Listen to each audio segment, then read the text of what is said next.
Welcome to Suman TV. నేను మీ నవీన్. ప్రస్తుతం మనతో celebrity homeopathy expert doctor Chetan Raju garu ఉన్నారు. హాయ్ సార్, నమస్తే అండి. నమస్తే సార్. సార్, మోకాల నొప్పులు ఉన్నవాళ్ళు ఈ ఆహార పదార్థాలు మాత్రమే తినాలి, ఈ ఆహార పదార్థాలు అసలు తినకూడదు అంటుంటారు. ఉదాహరణకి ఏంటంటే పుల్లని వస్తువులు ఏమైనా తిన్నా కూడా, పదార్థాలు ఏమైనా తిన్నా మోకాల నొప్పులు పెరుగుతాయి అంటుంటారు. సో అట్లా ఏంటంటే ఇది జస్ట్ ఒక ఐడియా కోసం చెప్పాను. అంటే పుల్లని పదార్థాలైనా నిజంగానే అది ఉందా సార్? అంటే పులుపు తింటే పెరుగుతాయని, తీపి తింటే తగ్గుతాయని ఇట్లా ఉందా సార్? సో ఏ పదార్థాలు అవాయిడ్ చేయాలి, ఏ పదార్థాలు ఇంక్లూడ్ చేయాలి? మన దగ్గర చాలా మంది పేషెంట్లు మోకాళ్ళ నొప్పుల ప్రాబ్లమ్ తోటి వస్తారు. మన తెలుగు రాష్ట్రాల నుంచే కాదు, మొత్తం ఇండియా నుంచి వస్తారు. ఎందుకంటే ఒక్కొక్కసారి రోగాలు ఎట్లుంటాయంటే అవి ఆటోఇమ్యూన్ రోగాలు కూడా ఉంటాయి. ఆటోఇమ్యూన్ రోగాలు అంటే ఏంది? మన బాడీ పార్ట్స్నే మన బాడీ సంపుతుంది. అటువంటి ప్రాబ్లమ్స్ తోటి కూడా వస్తారు. ఆస్టియో ఆర్థరైటిస్ తోటి వస్తారు. జాయింట్ రీప్లేస్మెంట్ చేసుకోవాలి, కానీ వాళ్ళకు బాడీ సహకరిస్తలేదు, వెయిట్ చాలా ఎక్కువ ఉంది, వాళ్ళకి భయం ఉంది, వాళ్ళు వస్తారు. అయితే వీళ్ళందరికీ మనము హోమియోపతి మందులతోటి రివర్స్ చేస్తాం ప్రాబ్లం. మళ్ళీ దాని తర్వాత వెరీ ఇంపార్టెంట్ ఏంటంటే డయట్ గురించి కూడా ఏమైనా చేంజెస్ ఉంటే చేస్తాం. ఏంటి సార్, అంటే సర్జరీ వరకు వెళ్ళే వాళ్ళకు కూడా హోమియోలో తగ్గించవచ్చు. హోమియోలో తగ్గించవచ్చు. అన్నిటికన్నా ఇంపార్టెంట్ చూడండి, నమ్మకం అనేది ఉండాలి. నమ్మకం అన్నిటికన్నా ఇంపార్టెంట్. అండ్ మీ డాక్టర్ మీకు చెప్పినట్టు మీరు చేయాలి. అయితే మీరందరూ ఒక వెరీ ఫేమస్ సినిమా అయితే చూసిండ్రు, RRR. చాలా పెద్ద సినిమా. అయితే ఈ RRR మనం అవాయిడ్ చేయాలి. అవాయిడ్ చేయాలంటే ఏంది? రిఫైన్డ్ షుగర్, దాని తర్వాత red meat, and last are వచ్చేసి రిఫైన్ కార్బ్స్ అండ్ ఆయిల్స్. అంటే ఏంది దీని అర్థం? RRR అని అంటున్నారు, ఇవి అవాయిడ్ చేస్తే మనకు మోకాల నొప్పులు తగ్గే అవకాశం ఉంటుందా అనేసి మీకు అనిపిస్తుంది. అయితే మనకు లైఫ్ మాడిఫై అవుతుంది దీంతో. కొందరికి ఎంత బాధ ఉంటుంది. ఇప్పుడు పేషెంట్స్ వస్తారు కొందరు, వాళ్లకు లిఫ్ట్ ఎక్కాలి మన క్లినిక్కి రావాలంటే ఫస్ట్ ఫ్లోర్కి. వాళ్ళు దాని ముందు 3-4 మెట్లు ఉంటాయి. ఆ మెట్లు ఎక్కడానికి కూడా అమ్మయ్యా అని అనిపిస్తుంది వాళ్ళకు. సో ఇట్లా మనం లైఫ్ని మాడిఫై చేసుకోవాలి. 2-3 మెట్లు ఉన్నాయి, జర మెల్లమెల్లగా ఎక్కువడం, వీల్ చైర్ అవసరం పడకపోవడం, అట్లా మనం డయట్ సెట్ చేసుకుంటే దాంట్లో మనకు బెనిఫిట్ ఉంటుంది. హోమియోపతి ఏమో రోగాన్ని తగ్గిస్తుంది, కానీ లైఫ్ని కూడా మనం మేనేజ్ చేసుకోవడానికి రావాలి కదా. అయితే ఈ RRR అవాయిడ్ చేయాలి. ఇప్పుడు ఏంది? Refined sugar. మనం చాయ్లో చక్కెర వేస్తాం, ఒక్కొక్కసారి మనం రసం చేసుకుంటే ఇంట్లో చక్కెర చేసుకుంటాం, మళ్ళీ తర్వాత ఎన్నో ఫుడ్స్లో స్వీట్స్లో మొత్తం చక్కెర వేస్తాం. ఈ చక్కెరే కొనకండి మీరు ఇంటికాడ. అరే మళ్ళీ చిన్నపిల్లలకి పాలు ఇస్తాం కదా, దాంట్లో చక్కెర వేసి ఇవ్వాలా అనేసి అంటారు కదా. వాళ్ళకు కూడా చక్కెర ఇవ్వాలని రూల్ ఎవరు పెట్టిండ్రు? ఇవ్వకండి. చాయ్లా, కాఫీలో దేంట్లో చక్కెర వేసుకోకండి, అసలు కొనేసి తీసుకురాకండి ఇంటికి. అప్పుడు మనకు ఇది జర హెల్ప్ చేస్తుంది. మళ్ళీ రెడ్ మీట్. అంటే దీనికి రీప్లేస్ ఏమైనా ఉందా సార్? అంటే ఇప్పుడు కొద్దిమంది చక్కెర బదులు బెల్లం వాడచ్చా అని అంటుంటారు. చూడండి, చక్కెర తోటి ఇంత డ్యామేజ్ అయిందంటే బెల్లం తోటి ఇంత డ్యామేజ్ అవుతుంది. సో కానీ తక్కువ డ్యామేజ్ అవుతుంది, జర మీరు వాడుకోండి కావాలంటే. మళ్ళీ రెడ్ మీట్. రెడ్ మీట్ అంటే ఏంది? మీరు తినే మటన్ ఉండొచ్చు, లేదంటే ఇంకా వేరే పదార్థాలు కూడా ఉంటాయి రెడ్ మీట్లో, మీరు గూగుల్ చేసుకోండి. చికెన్ కూడా అవాయిడ్ చేయాలంట నేను. రెడ్ మీటే కాదు, చికెన్ కూడా అవాయిడ్ చేయండి. ఎందుకంటే అవి కూడా అన్నీ ఇప్పుడు కల్తీ వస్తుంది. మంచి ప్రోటీన్ ఫుడ్ అంటారు కదా సార్. ప్రోటీన్ ఫుడ్ అంటారు, కానీ మనం ఎంత ఉడకబెడతాం దాన్ని, మళ్ళీ దానికి ఇంజెక్షన్లు ఇస్తారు, తొందరగా తయారు చేస్తారు, అది ఫుడ్ చైన్ లో వచ్చేస్తుంది. అయితే అది కూడా మీటే అవాయిడ్ చేయండి కదా, తగ్గినప్పుడు వరకు అయితే అవాయిడ్ చేయండి మీరు. అయితే ఇది అట్లా అవాయిడ్ చేయాలి. ఇప్పుడు రిఫైన్డ్ కార్బ్స్ అంటే ఏంటి? ఇప్పుడు మీరు మార్కెట్కి పోతారు, మార్కెట్కి పోయి మీరు ఇప్పుడు పిండి కొనాలి, మైదా పిండి. మీరు మైదా పిండి ఏదైతే ప్యాకింగ్లో వస్తుంది కదా, దాని వెనకాల తిప్పి చూడండి ఏమని రాసి ఉంది పైన. అక్కడ రిఫైన్డ్ ఫ్లార్ అని రాసి ఉంటుంది. Refined flower. రిఫైన్డ్ అంటే ఏ వస్తువు పైన రిఫైన్డ్ అని వర్డ్ మీరు చూస్తే దానికి 100 కిలోమీటర్ దూరం వెళ్ళిపోండి మీరు. మీకు రిఫైన్డ్ అని వర్డ్ కనిపించింది అనుకోండి, రిఫైన్డ్ ఆయిల్ వస్తుంది, రిఫైన్డ్ ఫ్లార్ వస్తుంది, ఇట్లా చాలా రిఫైన్డ్ అని వస్తాయి. అవి వాడొద్దు అసలు. మైదా పిండి ఎట్లుంటది? ఇట్లా తీసుకుంటే అసలు అంటే దాన్ని మళ్ళీ ఎక్కువ దాంట్లో ఓన్లీ ఎక్కువ మిగిలేది కార్బోహైడ్రేట్. కార్బోహైడ్రేట్ మిగులుతుంది ఎక్కువ రిఫైన్డ్ మైదా పిండిలో. ఇప్పుడు ఏమేమి రిఫైన్డ్ అది దేంట్లో వాడతారు మనకు ఎట్లా తెలవాలి అంటే, మీరు ఏది తీసుకున్నా, బిస్కెట్ పొడా తీసుకున్నా, మీరు ఏది కొన్నా వెనకాల తిప్పి చూడండి దాని మీద ఏమేమి ఉంది దాంట్లో. రిఫైన్డ్ ఫ్లార్ అన్న రాసి ఉంటుంది, లేకపోతే ఆల్ పర్పస్ ఫ్లార్ అని అయినా రాసి ఉంటుంది. సో అవి వస్తువులు అవాయిడ్ చేయాలి మొత్తానికి. మీరు డయట్ బిస్కెట్లు, డయాబెటిక్ ఫ్రెండ్లీ బిస్కెట్లు ఇవి కూడా కొంటున్నారంటే దానికి తిప్పి చూడండి దాంట్లో మైదా పిండి ఎంత ఉంది. అది ఉంటే మీరు కొనకండి అది. సో ఇవి అయితే ఖచ్చితంగా అవాయిడ్ చేసినవి మోకాళ్ళ నొప్పులకి. మన దగ్గర ఏ పేషెంట్ మోకాళ్ళ నొప్పులకు వచ్చినా మనం ఒకటి చెప్పేస్తాం ఫస్టే. మన దగ్గర ఏ పేషెంట్ మోకాళ్ళ నొప్పులతో వచ్చినా ఇవి అవాయిడ్ చేయమని చెప్తాము. అండ్ ఏం చెప్తాము, ఇవి అవాయిడ్ చేస్తే మనకు తగ్గుడు తొందరగా తగ్గుతుంది. ఇప్పుడు మొత్తం పేషెంట్లు వచ్చి అంటారు హోమియోపతిలో మొత్తం శాశ్వతంగా తగ్గుతుంది అని అంటారు కదా రోగం, మళ్ళీ మేము ఏది తిన్నా తగ్గుతుందా అంటే అట్లా తగ్గదు. కొందరికి తగ్గుతుంది కానీ ఇప్పుడు 1 yearలోనే తగ్గాలి. 1 yearలోనే తగ్గాలి. నేను అన్ని అడ్డం దొడ్డం తింటూనే ఉంటా అంటే ఒక 5-6 ఏళ్ళు కూడా పడుతుంది. దాని బదులు మీరు 1-1.5 year గట్టిగా నేను చెప్పేటట్టు వింటే మనకు తొందరగా తగ్గుతుంది. మళ్ళీ ఇవే కాదు, ఇప్పుడు మనం ఏం చూద్దామంటే ఏం తినాలి. ఇప్పుడు అందరికీ తెలుసు కదా, ఏదైతే ఆర్థరైటిస్ ఉంటుంది దానికి అర్థమైంది ఆస్టియో ఆర్థరైటిస్ ఆఫ్ ద నీ జాయింట్స్ అంటే ఏంది, మోకాళ్ళ నొప్పి. అయితే ఈ నొప్పి తగ్గడానికి మనం ఐటిస్ అని మన రోగంలో వర్డ్ ఉంది అనుకోండి. ఐటిస్ అంటే ఇప్పుడు ఆర్థరైటిస్. ఈ ఐటిస్ అని ఉంది కదా, ఇట్లా సైనసైటిస్ కూడా ఉంటుంది. ఇక్కడ కూడా ఐటిస్ అని ఉంది, ఓటైటిస్, హెపటైటిస్. Correct sir.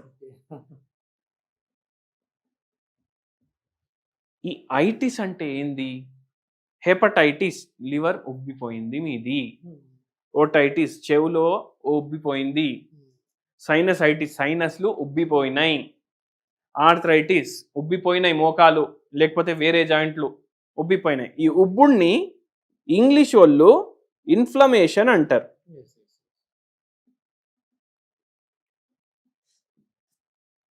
అర్థమైందా ఇప్పుడు మీకు?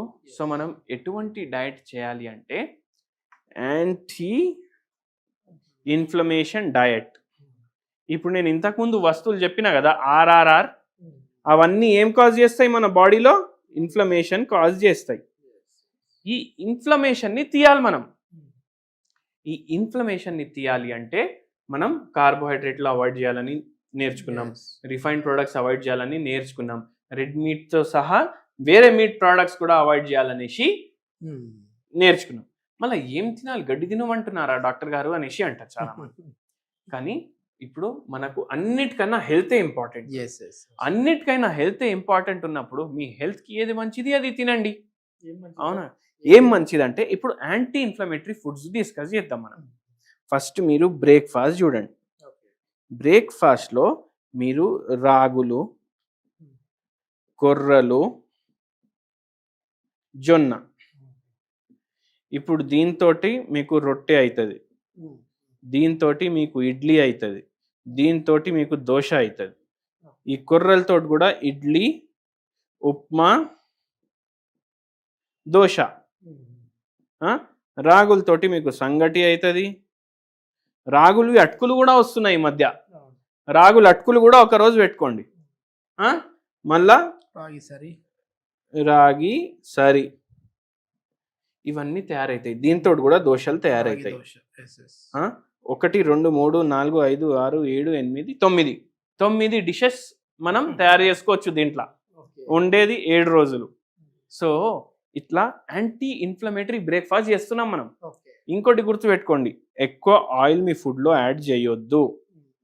ఓన్లీ ఫ్రైడ్ ఐటమ్లు ఆయిల్ ఐటమ్స్ కాదు, మీరు నూనె ఎక్కువ వాడుతున్నారంటే కూడా అది ఎక్కువ ఆయిల్ వేసినట్టే. సో అది చేయొద్దు. మళ్ళీ లంచ్ ఏం చేయాలి, లంచ్ నార్మల్ కానీ ఫ్రైడ్ ఫుడ్స్ ఇంక్లూడ్ చేయొద్దు. మీ లంచ్ దాంట్లో ఎక్కువ ఆయిల్స్ వాడొద్దు. డిన్నర్ ఏం చేస్తారు, నేను బెస్ట్ ఏమంటా అంటే ఏదో ఒక ఫ్రూట్ లేదంటే వెజిటేబుల్స్. డిన్నర్లో మీరు సాలెడ్లు, ఏ టైంలో అయిపోవాలి మళ్ళీ డిన్నర్, సాలెడ్లు ఎక్కువ తినండి. మీరు 10కి పడుకుంటారు అనుకోండి, మీరు 7:30 కల్లా డిన్నర్ ఫినిష్ చేయాలి. 2:30 గంటలు మీకు గ్యాప్ ఉండాలి నిద్రకి డిన్నర్కి. మళ్ళీ 2:30 గంటల్లో జర సేపు మీరు వాకింగ్ చేసుకోవచ్చు. ఈ ఫోన్ చూసుడు బంద్ చేయండి. ఎందుకంటే ఫోన్ చూసుకొని మనం బెడ్ మీద పడుకుంటాం, 2-3 గంటలు కూడా చూస్తాం. అట్లనే నిద్ర కూడా చక్కగా ఉండాలి మనిషికి. అయితే ఆ పని చేయండి. ఎంతో మందికి ఈ డయట్ నాకు ట్రీట్మెంట్లో 80% హెల్ప్ చేస్తారు. ఎవరు నమ్మరు. ఎందుకంటే ఎన్నోసార్లు ఏమవుతుంది, డాక్టర్లు ఏమంటారు, అరే పడుకోండి టైంకి, వాకింగ్ చేయండి, బయట తినకండి. బయట ఎందుకు తినొద్దు అంటారు, ఎందుకంటే అక్కడ ఆ ఆర్ఆర్ఆర్ ఉంటాయి ఎక్కువ. నిజమే. కానీ అది మనకు అర్థం కాదు. మనం ఇంట్లో కూడా ఆర్ఆర్ఆర్ వేసుకుంటే బయట ఫుడ్కి ఇంటి ఫుడ్కి ఏం తేడా? సో అది మీరు గుర్తుపెట్టుకోండి. సో 80% పేషెంట్స్కి ర్యాపిడ్ ఇంప్రూవ్మెంట్ ఉంటుంది మన డైట్ కూడా ఫాలో చేసి. మన దగ్గర మందులు తీసుకుంటారు వాళ్ళు. సో ఇది మీరు మైండ్లో పెట్టుకోండి. అండ్ మంచిగా మీ మోకాల్ని నొప్పికి తగ్గించుకోండి. ఎస్ సార్, ఇది వీటితో పాటుగా ఏదైనా రెమెడీ అంటే ఇన్ఫ్లమేషన్ తగ్గించే టీ లాంటివి ఏమైనా ఉన్నాయండి? ఇన్ఫ్లమేషన్ తగ్గడానికి మీ కిచెన్లోనే 100 వస్తువులు ఉంటాయి. ఆ 100 వస్తువుల్లో ఒక 10 వస్తువులు చెప్తా, ఒక మంచి హోమ్ రెమెడీ చెప్తా. లవంగాలు, నిమ్మకాయ రసం, పసుపు, దాని తర్వాత ఇలైచీలు, ఇవి చాలా బెటర్ చేస్తాయి. దాల్చిని చెక్క, మళ్ళీ కొత్తిమీర, కరియాపాకు, ఇవి కూడా, ఇవన్నిట్లో యాంటీ ఇన్ఫ్లమేటరీ ప్రాపర్టీస్ ఉంటాయి. వెజిటేబుల్స్, దేంట్లో అయితే ఫైబర్ ఎక్కువ ఉంటుంది దాంట్లో కూడా యాంటీ ఇన్ఫ్లమేటరీ ప్రాపర్టీస్ ఉంటాయి. ఇవన్నీ వాడండి, మంచిగా మీకు బెటర్మెంట్ ఉంటుంది. అయితే మనం ఇప్పుడు ఏం చేస్తామంటే ఒక గిలాస్ తీసుకుంటాం, దీంట్లో ఫుల్ వేడి నీళ్ళు నింపుతాం. వేడి నీళ్ళు నింపేసి దీంట్లో 1 పించ్ టర్మరిక్ వేస్తాం. 1 పించ్ టర్మరిక్ వేసి దీంట్లో 1 పించ్ దాల్చిని చెక్క ఇది వేస్తాం, కలిపేసి తాగేస్తాం. డైలీ మార్నింగ్ ఒకసారి, నైట్ ఒకసారి. 1 కప్ ఫుల్ వేడి నీళ్ళు. అంటే ఇది బాయిల్ చేయాలా ఇవన్నీ వేసేసి? లేదు, ఫుల్ వేడి నీళ్ళలో వేసేసినా చాలు. ఫుల్ వేడి నీళ్ళలో మీరు గిలాస్ లో నింపుకున్న తర్వాత ఈ 2 వేయండి. ఓన్లీ 1 పించ్ చేయాలి. పౌడర్ 1 పించ్ చేయాలి. టర్మరిక్ 1 పించ్ చేయాలి. దీంతో మీకు మోకాలు నొప్పులో జర డిఫరెన్స్ ఉంటుంది. ఓకే సార్, ఇప్పుడు ఇంట్రొడక్షన్ లో అడిగినట్లుగా ఏదైనా పులుపు వస్తువులు ఎక్కువ తింటే, అంటే లెమన్ తిన్నా, చింతపండు తిన్నా మోకాలు నొప్పులు పెరుగుతాయండి? చూడండి, కొన్ని వస్తువులు ఇప్పుడు హోమియోపతి ఏం నమ్ముతుంది నేను చెప్తాను. నేను వేరే దాని గురించి చెప్తాను. ఇప్పుడు ఒక పేషెంట్ వచ్చింది, ఇప్పుడు జనరల్ గా చాలా మందికి పులుపు ఆలుగడ్డలు తింటే ఎక్కువ అవుతాయి. ఆలుగడ్డలు తిన్నప్పుడు ఎక్కువ అయింది అంటే కొందరికి ఆలుగడ్డ తింటే తక్కువ అనిపిస్తుంది. అయితే మనం వాళ్ళకి ఏం చెప్పము. కొందరికి స్వీట్ తింటే తగ్గుతాయి, కానీ అయినా 100% యాంటీ ఇన్ఫ్లమేటరీ ఉంది కాబట్టి వాళ్ళకు కూడా అవాయిడ్ చేయమని చెప్తాం. అయితే అది హోమియోపతి సిద్ధాంతం. మనకు ఏది పేషెంట్కి ఇష్టం. ఇప్పుడు స్లీప్ సైకిల్ ఉంటుంది. చాలా మంది ఏమంటారు, 6:30కి లేవండి, 8:30కి పడుకోండి. కానీ కొందరిది బయాలజికల్ ఎలా ఉంటుందంటే వంశపరంగా, అంటే జెనెటిక్ గా వాడికి 10:30 తర్వాతనే నిద్ర వస్తుంది. వాడికి మనం 7:30కి పడుకోమంటే వాడు ఎట్లా పడుకుంటాడు? సో అట్లా అన్ని చూస్తాం హోమియోపతిలో. ఇది మొత్తానికి ఏంటంటే కేవలం మందులు ఒకటే కాదు, మనం తీసుకునే డైట్ అనేది కూడా మన మోకాల నొప్పిని కావచ్చు, ఇతర బాడీలో ఉన్న బోన్కి సంబంధించిన కావచ్చు, ఈ నొప్పుల్ని తగ్గించే విధంగా ఉంటుంది. సో సర్జరీ వరకు వెళ్ళాల్సిన మోకాల నొప్పులు ఉన్న వాళ్ళు కూడా హోమియోపతి మందులు వాడి వాళ్ళ పెయిన్స్ని అయితే తగ్గించుకున్నారని చెప్పి డాక్టర్ చేతన్ రాజు గారు చెప్తా ఉన్నారు. సో ఇట్లాంటి ప్రాబ్లమ్స్తో మీరు ఏమైనా సఫర్ అవుతూ ఉంటే దీనికి సంబంధించి ఇంకా పూర్తి వివరాల కోసము డాక్టర్ గారి కాంటాక్ట్ నెంబర్ ప్రొవైడ్ చేస్తా ఉన్నాం, మీరు నేరుగా సార్తో మాట్లాడచ్చు. Thank you sir.